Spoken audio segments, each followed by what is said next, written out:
এদিকে পাকিস্তানের ১৫ সদস্যের বিশ্বকাপ স্কোয়াডে আছেন হারিস রউফ, ওসমান খান। আনুষ্ঠানিকভাবে দল ঘোষণা না হলেও এমনটাই দাবি করেছে দেশটির একটি গণমাধ্যম। এদিকে বিশ্বকাপে ম্যান ইন গ্রিন অধিনায়ক বাবর আজমকে আরও স্বাধীন হয়ে খেলার পরামর্শ পাকিস্তান কোচ গ্যারি কার্স্টেনের।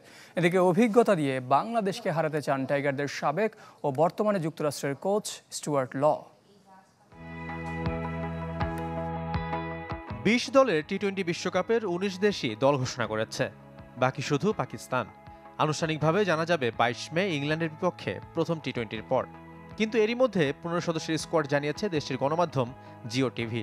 আর তা সত্যি হলে ইনজুরি কাটিয়ে দলে ফিরছেন হারিস রউফ, যদিও দলের সাথে বর্তমানে ইংল্যান্ডেই আছেন এই পেসার। আয়ারল্যান্ড সিরিজে একাদশের সুযোগ না পাওয়া ওসমান খানও থাকছেন বিশ্বকাপ দলে। আর রিজার্ভ হিসেবে শাহিন রিজওয়ানদের সঙ্গী হওয়ার অপেক্ষায় হাসান আলী, সালমান আলী ও ইরফান খান। আরও এক বিশ্বকাপে পাকিস্তানের নেতৃত্বে বাবর আজম, তবে তার দায়িত্বের ভার কমাতে চান পাকিস্তানের সাদা বলের কোচ গ্যারি কার্স্টেন, যদিও এখনও দলের সাথে যোগ দেননি এই সাবেক প্রোটিয়া ব্যাটার। রোববার ইংল্যান্ডে দলের দায়িত্ব বুঝে নেবেন। বাবরের ওপর নির্ভরশীলতা কমাতে হবে, দলের জন্য সবসময় কিছু করতে হবে, তার এমন ভাবা উচিত নয়। তাকে বোঝাতে হবে সে একজন ক্রিকেটার মাত্র, তার আরও স্বাধীন হয়ে সহজাত খেলাটা খেলতে হবে। বিশ্বকাপের আগে যুক্তরাষ্ট্রে কোনো প্রস্তুতি ম্যাচ নেই ম্যান ইন গ্রিনদের। ৩০ মে পর্যন্ত ইংল্যান্ডের মাটিতেই খেলবে ৪ ম্যাচের টি-20 সিরিজ।